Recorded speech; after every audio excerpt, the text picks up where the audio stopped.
Shabbat Shalom and happy Hanukkah. I'm delighted that you're joining with me and others for this streaming service, a chance for us in these complicated times to pause, to be together, to reflect. So put away the pencil and the paper, put away the notebook and the keys, set aside the shovel and hammer, rest. For this interval, no buying, no selling, no working, no laboring, no straining. Not living in the past, not planning for the future. This is a time for celebration, for joy, for mirth. We are here alive to rejoice in another Sabbath, another opportunity to be together, grateful for our family and our friends. With no distraction, we touch and are touched, the great gift of the Sabbath.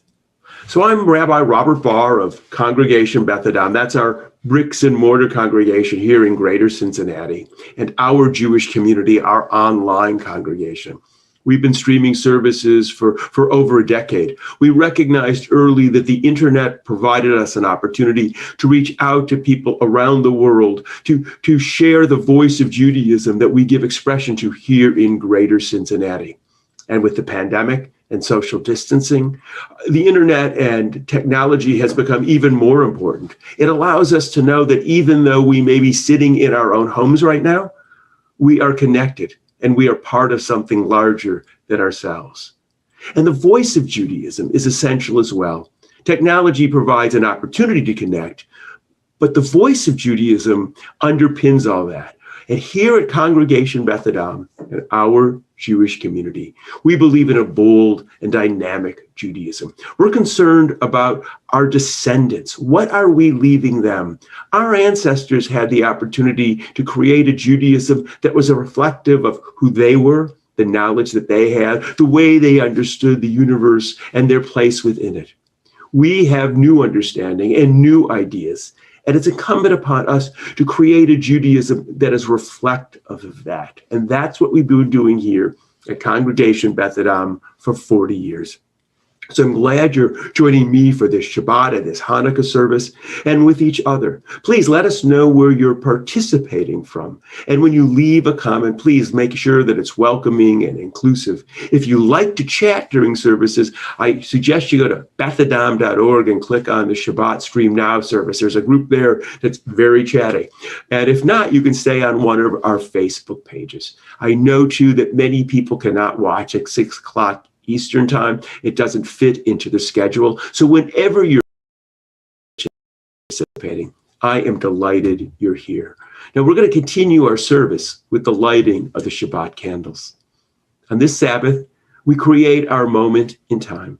We pause, reflect upon our yesterdays and our tomorrows, to renew our ties with family and friends, to restore our energies, to refresh our spirits. As the sun descends and shadows lengthen, the direction of the day gives way to the stillness of night. It's time now for us to see, not with our eyes and minds, as the day gives way to evening. It's time for us to welcome the Shabbat. The candles stand before us, waiting to be lit.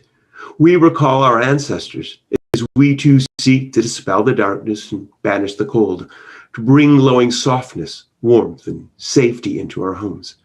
May the dancing flames of these candles kindle warmth within our hearts, wisdom in our mind, passion in our souls. Baruch ha'or ba'olam, blessed is the life within the world. Baruch ha'or ba'adam, blessed is the light within each person. Baruch ha'or ba'shabbat, blessed is the light of the Sabbath.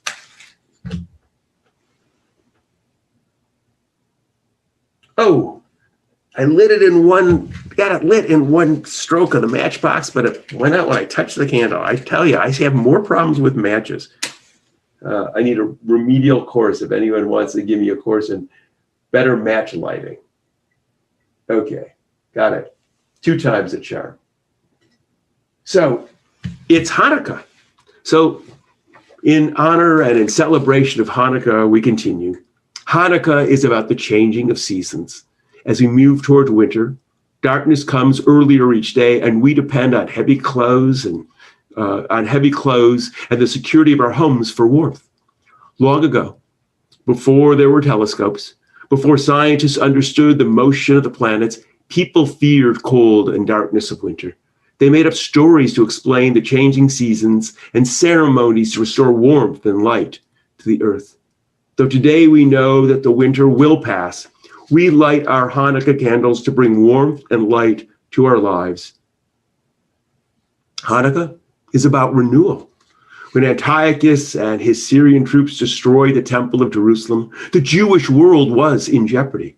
The Jews, led by Judah Maccabee, rebuilt and rededicated the temple. To pick up and start again signify the Jewish desire for renewal.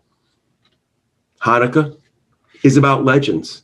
After 3 years of fierce battle, the victorious Maccabees re-entered their temple. They were shocked and dismayed by what they saw, what the Syrians had done.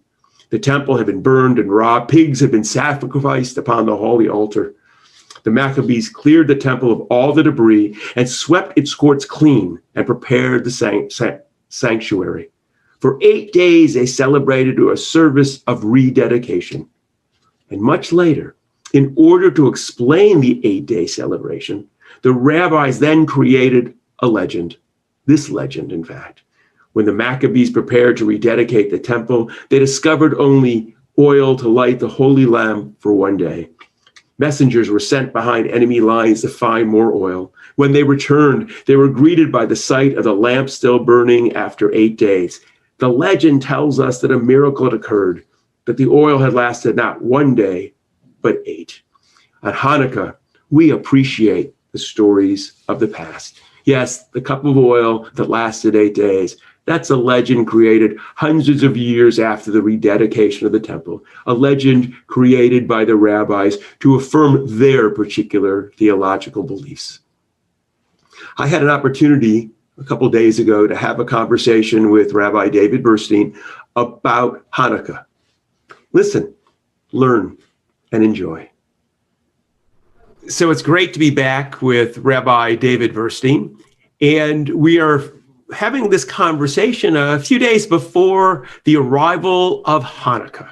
In the midst of everything, in the midst of COVID, as the weather has changed and gone from really fall to really the beginnings of winter here, we're getting ready for Hanukkah. So are you and your family ready for the holiday? Yeah, I always feel like I'm ready, and then it sneaks up on me anyways. Really? That only happens to you. The rest of us. Only happens to me. The day kind of sneaks up. I mean, Hanukkah this year takes on a different meaning. We were talking before we got on about how people are putting up their lights and doing all that sort of stuff and really trying to take this darker time that we're in as a world and bring light to it. So for me, that piece of Hanukkah is amazing. Well, when you said put up their lights, what we were talking about, people are doing Christmas lights, but I mean, my family wants to put up their lights, so we'll see what happens. But the whole concept of Christmas, Hanukkah, winter solstice is about this idea of bringing light into darkness.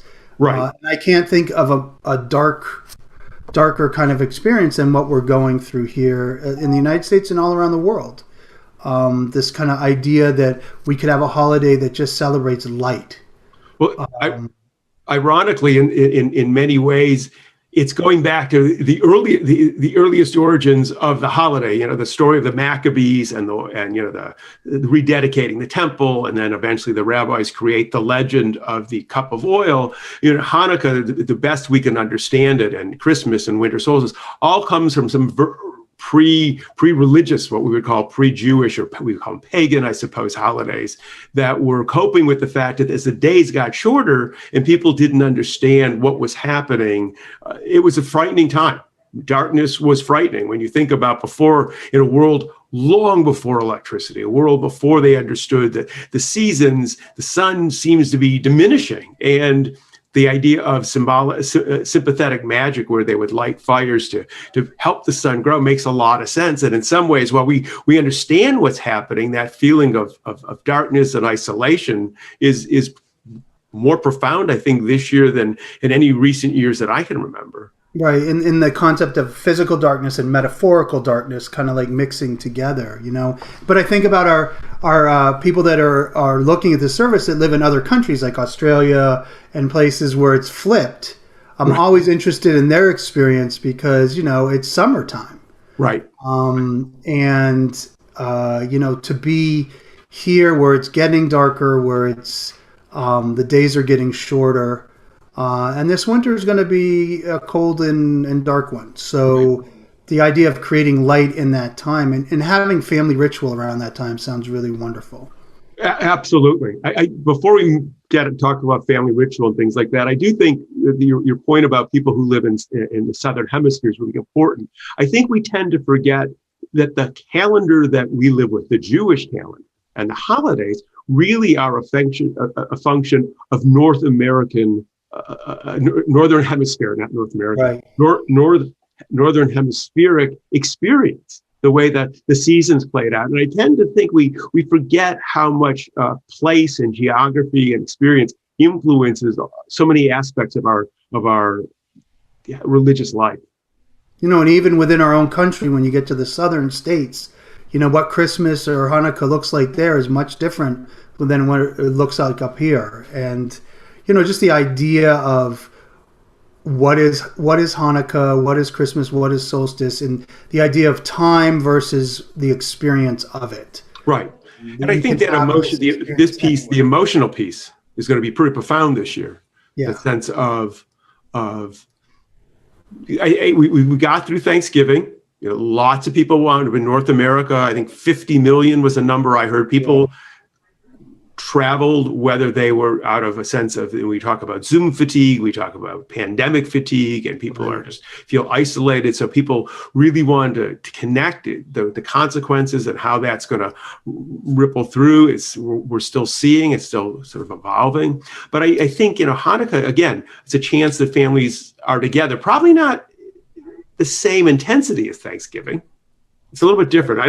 We would do like a big Thanksgiving open house every year, but the lighting the candles always was a more sort of just immediate family experience. Yeah, I think that's true. It was that way for us too.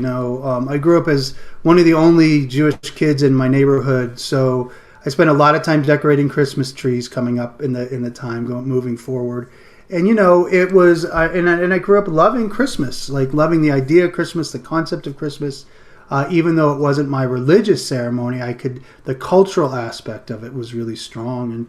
And we would light candles. Yeah, it was mostly with family, and the typical thing is, Jewish kids get 8 nights of presents. And you try to explain like night 6, 7, and 8 is like underwear and socks. Like, so it's really not like tons of toys. It's just strong early, and then it just kind of peters out at the end. Right.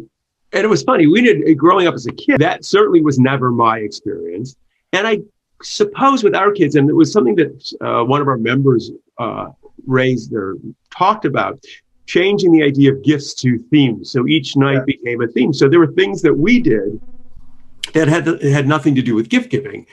We would, do certain kind of family activities. One of the activities we did, really, I think for multiple Hanukkahs, was go to the Festival of Lights. And for those who don't know what that is, our Cincinnati Zoo is one of the great zoos really in America and the world. And they do this extraordinary light decorations. It feels like everything is covered in lights, even the animals.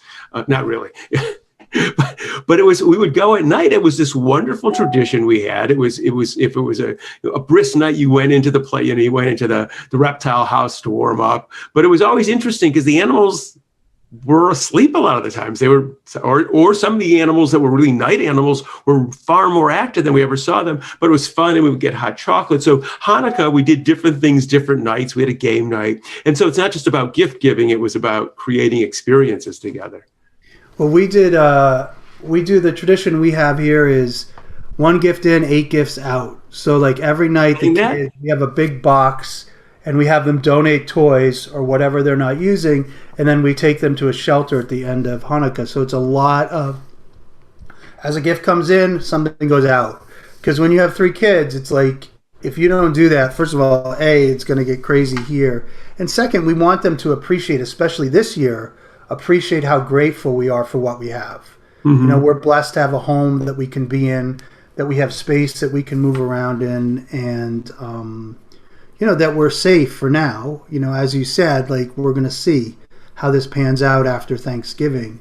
But this year where it's going to be a really important piece of what we do, because there's a lot of people that are struggling, not just physically but economically, and this time of year is hard.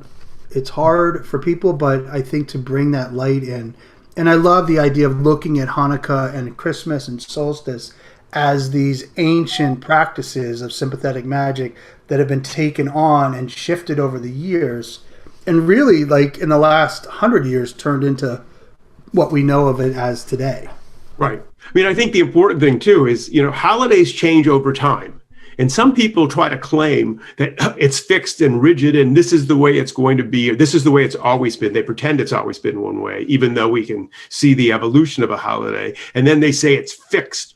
And it seems to me that, we've experienced certainly sort of this rise of consumerism in the last number of decades, and the merging of sort of in the competition, if you will, not merging, the competition of Christmas and Hanukkah. And I have to imagine that Hanukkah and Christmas this year are going to take on a different flavor because of the pandemic, and that the holiday may shift. Maybe it becomes, well, people are going to be buying gifts for one another. The notion that you had about people also making sure they donate more, that they're giving as much as they're receiving, because certainly if you're fortunate enough to have made it through this year with a job, right, and doing okay, maybe this is a year to say, maybe we need to change our thinking a little bit, both as adults and with our kids, to talk to them about what the world is like. I mean, the food banks are really being stressed tremendously right now. The lines that we keep on seeing are amazing and frightening and sad.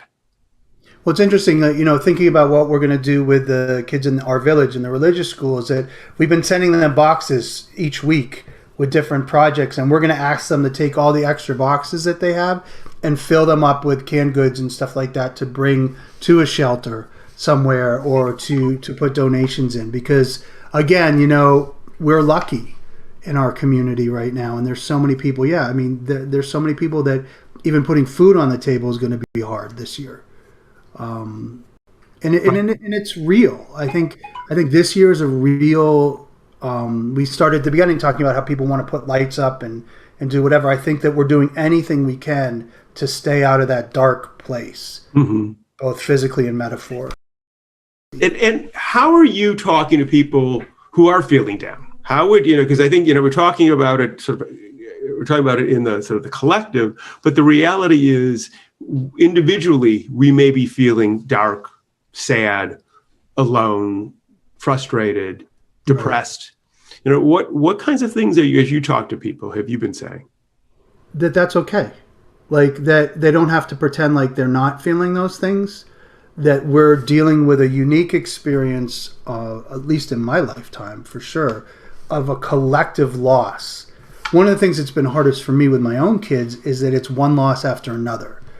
So they can't go to school, or they can't be with their friends, or they can't do this or play sport. I mean, like everything that was normalized has become lost. We just couldn't go to Thanksgiving with our family for the first time 16 years we were here. I kind of enjoyed it, but it's nice to all be together. Right. So I try to help people see that we're resilient as human beings, and that we're in this together, and that it's okay to feel that loss. I think I'm more worried about the people that pretend like everything's okay and they haven't, like, this hasn't affected me at all. And I'm like, okay, let's let that sit.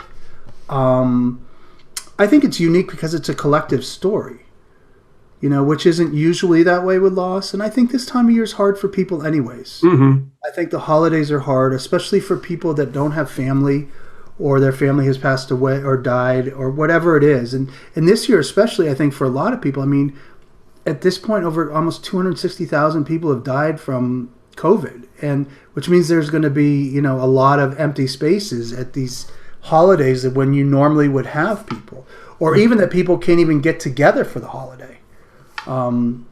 My hope is that people won't get together, although we saw with Thanksgiving that might not have worked out. But I try to help people see that they are resilient. I mean, if you had told me in March that we were still going to be in this in October, that would have been really hard for me. The hardest part that I found is that we don't know where the end is. Right. And I think that's really disorienting for people. I think that if they knew that this was going to be over in the spring, Like if we could give them a date, Right. I think people would be better. But I think it's just this constant not knowing, which Right. is It's hard. amorphous. And I think partially too is, with the sort of the vaccine on the horizon, I think people got hopeful. I mean, I've gotten hopeful. I go, oh, okay, whatever the end is, it's gotten closer, but it still doesn't feel clear when it's going to be and how our lives are going to readjust, or when even, somebody said, well, celebrate Thanksgiving and Valentine's Day. If somebody said that and we knew that was the end date, and they said, okay, it's only going to be X number of weeks, it's going to have a different feel to it. So this idea of resiliency, it seems like in many ways, the winter solstice holidays, Hanukkah, Christmas, and the winter solstice have really a bigger message in many ways than they ever have, because they become so, in many ways, Hanukkah and Christmas certainly have become so juvenile. They're so kid focused. Pediatric is the word. They're not juvenile holidays, but they're pediatric focused. They're so focused on the kids. But really the message of pushing back the darkness and finding resiliency, and knowing that even in the midst of what we're experiencing, there is going to be a spring, becomes really important. Right, and that the world's turned upside down right now, and it's really, really hard. That's interesting you said that, because it actually does have meaning now. Because Hanukkah is such a minor holiday in general, like it's just like an add-on, and you're always like trying to give it meaning. You're like, Hanukkah's this or Hanukkah's like this year. Hanukkah is about being together as your family, lighting these candles just to bring light into darkness, giving back to other people. Like there's really practical things.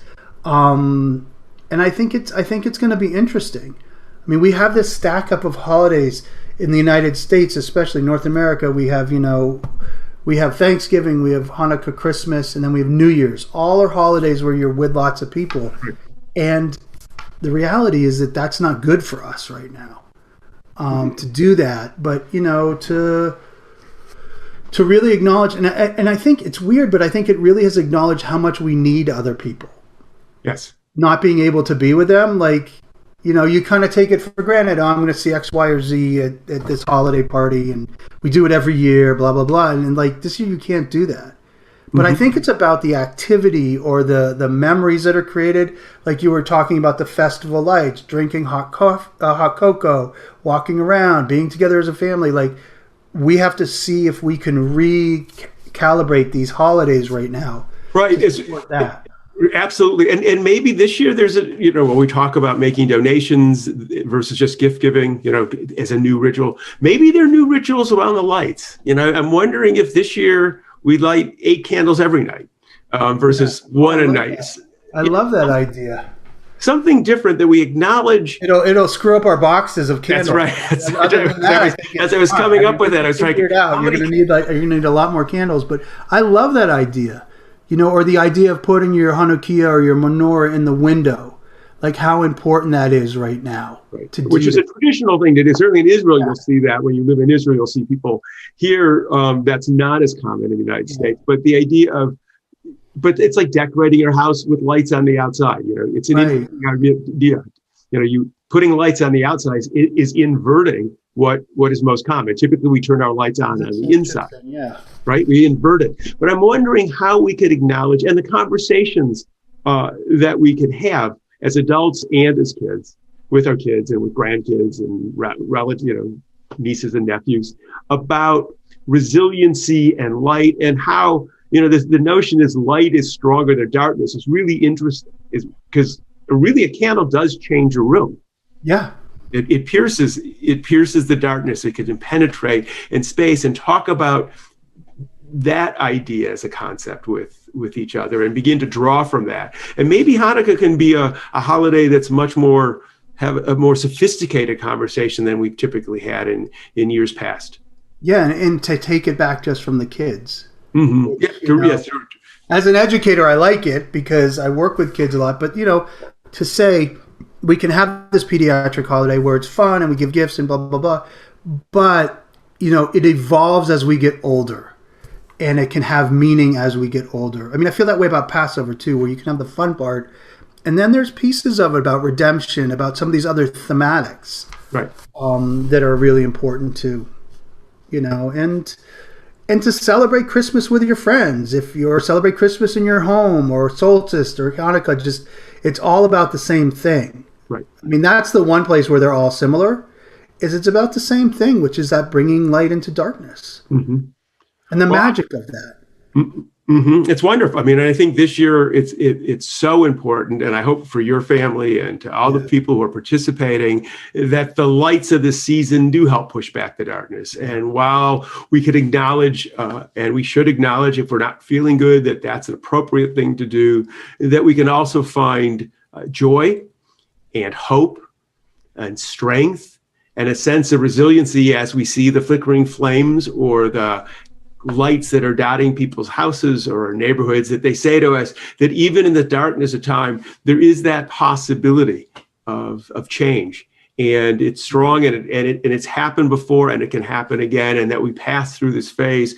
We take with us the memories of how important it is that of being together. I think this year has heightened for us what it means to be together, and that we take that into the year after all this is over. And remember, invest in our connections with each other, invest in each other, and celebrate being together. So may your Hanukkah be bright and cheerful, and may the Hanukkah lights and all the lights radiate hope and happiness for all. And now, in honor and in celebration of Hanukkah, we're going to light the candles of the Hanukkah, the Hanukkah menorah. And we're going to do something a little bit different based on the conversation that Rabbi Burstein and I were having. We're going to light 8 candles tonight. I know it's only the second night of Hanukkah, but these are dark and challenging times. With the pandemic, social distancing, I think it's important that we celebrate and we create light. So we're going to change tradition, because that is what is the constant in Judaism: change, recreating, coming up with new activities, new rituals, and new words to give expression of who we are and our moment in time. As we light the shamas, that's the helper candle, it evokes for us the magic of the past, the story of ancient rites, the legends of Hanukkah, and the strength and wisdom of our people. So depending on your menorah, your Hanukkah, your menorah, the Hanukkah, the helper candles are usually a little bit taller. These candles burn really quickly, so I got to make sure I don't keep on top of this. And we continue. Hanukkah is the festival of lights. It's their time to remember the bravery and determination of those who came before us. Under the leadership of the Maccabees, our ancestors fought to defend a sacred idea that people should be free to believe as they choose. Though they struggled against enormous odds, they overcame a mighty nation. Because of their strength, integrity, and vision, their dream became a reality. We share the dream that our people and all people will one day live in freedom. As we light these candles, we remember their victory, and we rededicate ourselves to their vision. Baruch ha'or ba'olam, blessed is the light within the world. Baruch ha'or ba'adam, blessed is the light within each person. Baruch ha'or ba'Hanukkah, blessed is the light of Hanukkah. And these candles burn quickly. And now, give me 1 second, I get the last two lit. Get the shamas back in its place. Remember, always be safe and with your candles. In the dancing flames of these Hanukkah lights, we see the power of our ancestors' vision, the strength of human commitment, the triumph of freedom over oppression.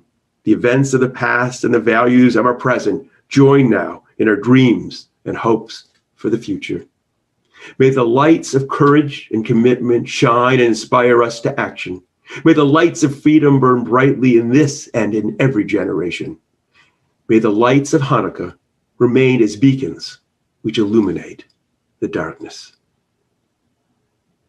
And we continue our service now with our virtual challah and the sharing of wine. We do this as an affirmation that we are a community, and though we are socially distant, we are connected to one another.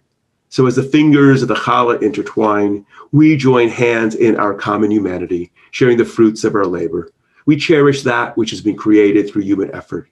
For it's through the work of our hands, the strength of the human spirit, the vision of our minds, that our dreams are woven into the tapestry of time.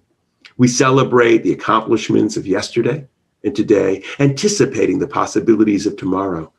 May the sharing of the challah strengthen our bonds with others who walk upon the earth. Baruch Amal Kapenu, blessed is the work of our hands. Baruch Hazon Ha'adam, blessed is the vision of our minds.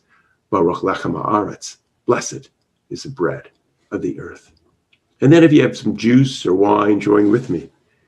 We celebrate the fruit of the vine and the bounty of nature, which I'm going to start that again. We celebrate the fruit of the vine and the bounty of nature as we lift the cup. For we're part of nature, which gave us birth and continues to sustain us. Even as we depend upon nature, so do we influence its course. Through the search for understanding, we have gained the knowledge to shape our world. Guided by the best of human wisdom and the compassion of our spirit, we accept the responsibility which rests upon us. May the taste of the wine upon our lips stir within us a reverence for nature and a respect for human endeavor. Bruchim chachayim ba'olam, blessed is the life within the world. Bruchim chachayim ba'adam, blessed is the life within each person. And we say, l'chaim, to life.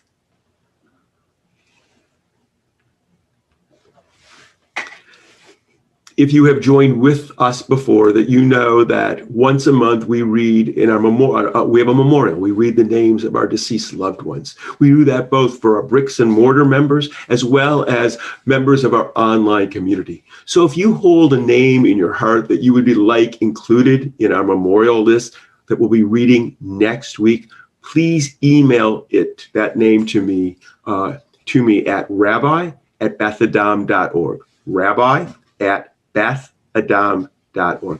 Put it in the subject line, memorial name, and if you could email it to me before Wednesday, that would be very helpful because of the way we're recording and pulling the service together. It's important to have it by then. So next week we'll be reading memorial names. So send it to me if you hold one in your heart that you want to have included.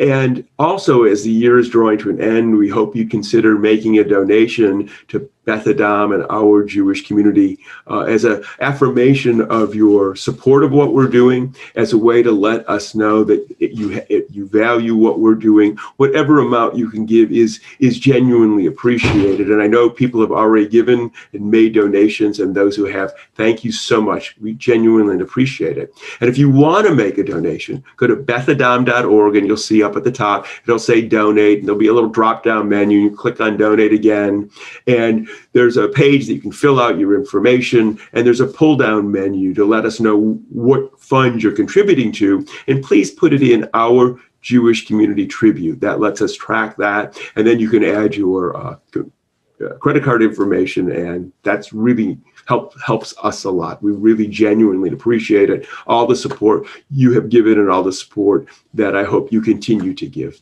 And there, while you're at bethadam.org on our website, you can look at upcoming events, and you can also listen to my most recent podcast. And if you click on Bar's Banter, the little circle, it'll take you to all my podcasts. And I've been doing podcasts for years and years and years. Even before we started streaming services, I was doing podcasts. So if you have nothing to do and you want to listen to podcasts, other than just watching streaming TV, you can listen to podcasts as well. So I'm delighted that we were able to share this Shabbat service together and this Hanukkah service together in these dark times. It's nice that we can join together, know that we're part of something larger than ourselves, and light candles together to illuminate the darkness. So we close with the words we close with each week. May we know blessings those who are near, and may we know blessings those who are far.